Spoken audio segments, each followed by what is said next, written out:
Guys, I had to come to school and kind of clean out my room and stuff, so I'm going to do another video here because the internet's so much faster here. I can upload the stuff a lot faster. I'm going to put your second video on for the Cold War and the fall of the Soviet Union. We had left off talking about perestroika and glasnost. The second part of Gorbachev's plan was a thing called perestroika, and it was restructuring of the Soviet government and economy in order to stimulate economic growth. And he does that in 1987 because remember, after Glasnost and Chernobyl and everything, and trying to keep up with the United States Star Wars, the communist country of the Soviet Union was really struggling in providing for its people and its economy. So they come up with perestroika. Under perestroika, capitalist reforms were introduced into the USSR's command economy, with local level professionals giving the power to make production decisions instead of incompetent party officials.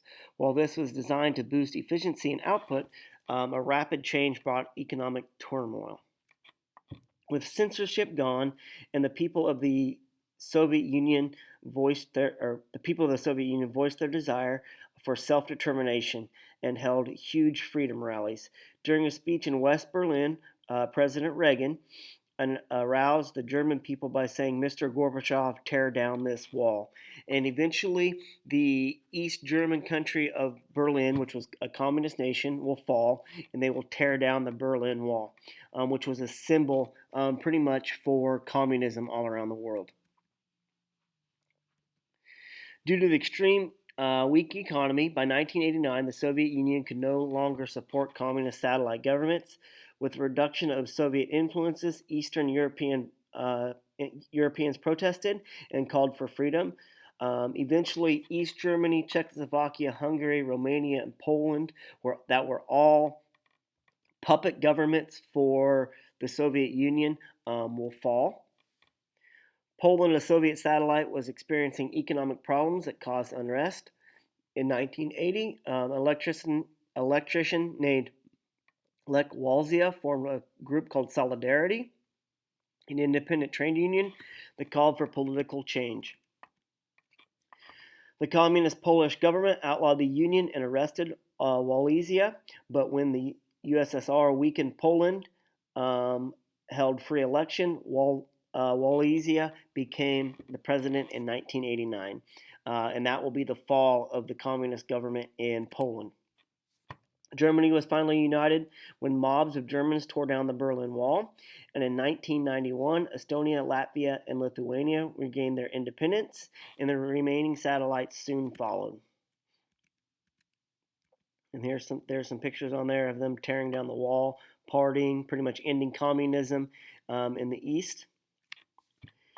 Seeking to revive the Soviet communist hardliners, staged a coup d'etat against Gorbachev in the 1990s. The coup failed when democratic resistance rallied behind the newly elected president Boris Yeltsin, who convinced the Red Army not to fire on Russian civilians. Gorbachev soon resigned, and the Soviet Union ceased to exist. When Gorbachev resigns, they have democratic elections, and Boris Yeltsin will become the first ever democratic president of the country of Russia. And the communist Soviet Union would be no more.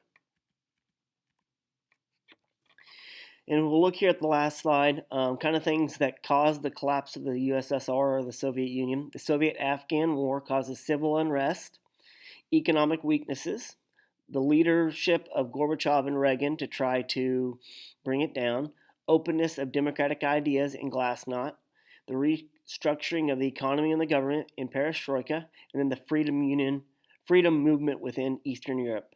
I hope everybody's doing great, and I will get your stuff on for next week as soon as I can, and we will move on from there. We're going to talk about the Vietnam War, and then President Nixon's presidency and the Watergate scandal, and kind of just briefly talk about everything from the 80s up until now. So hope everything's going great, guys. Talk to y'all later.